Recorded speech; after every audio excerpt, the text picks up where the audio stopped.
Moni nde mtsikana uyu dzina lake akuti Jenny Marcus amakhala ku Italy koma amachokera kwenikweni kwawo ku Nigeria.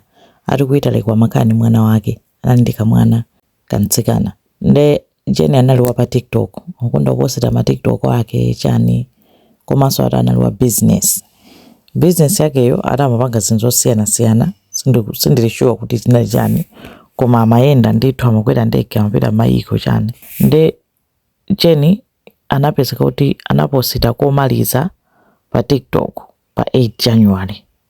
Nde anatsanzika anzake kuti akuchoka ali ndi zochita ali ndi business akupita kutiko wapita ku Netherlands.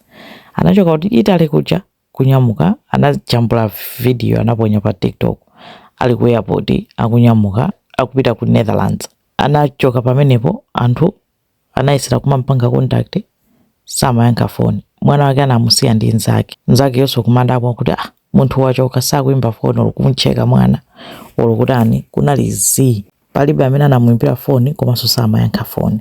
Ndi anthu anamba kudabora bwanji fa panatenga nthawi yayitali mawiki kumatha munthu olokuchita contact olokuti ndafika mpaka na anthu ananyamuka kanena polisi kuti Jenny watani wasowa kankati china chake sichili right sakuyankha mafoni sakuimba mafoni sizingatheke munthu oti wasiya mwana. Ndaizo sakachoka amatichita contact.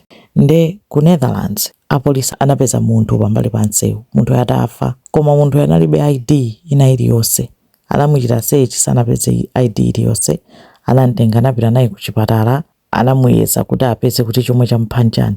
Vuto lonaloti samamudziwa kuti ni ndani angopeza mzimayi wachikuda pambali pa msewu atafa. Anayesera kutulusa ma briefing zawo machani kunena kuti tapeza munthu koma palibe amene amabwera kusana kuti yani tikumudziwa palibe amene amamudziwa koma chimango dabwisa kuti munthu alibe ID chifukwa chani. Koma amene anamuyezamo iyi mphekesera chabe akuti chimene anampesa kuti wafa nacho akuti anaameza chamba.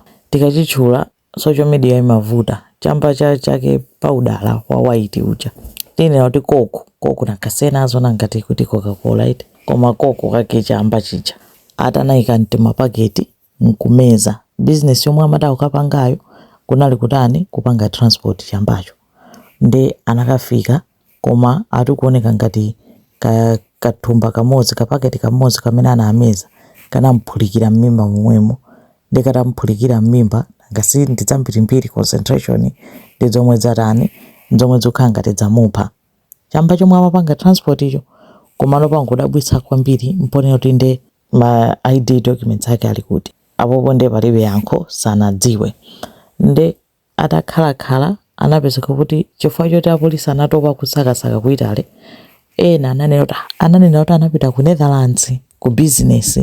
Nde apolisi aku Italy anachita contact dziko la Netherlands kufusa kunena kuti ifeti ndi munthu osowa sakulani sakuyankha mafoni sachita contact abale ake kapena anzake aku Netherlands kunena ifeti napeza munthu pa msewu sakudziwika kuti ndi ndani palibe amene wabwera kudzanchita claim nkwaonesa chithunzi kuti munthu wake ndi uyu. Aku Italy ataona kunena kuti yes munthu amene tikumusaka ndi amene uyu pamene nopa madabwisa roho anabwera kudzatani munthu chamba chatani chaphulikira mmimba pamene wafa.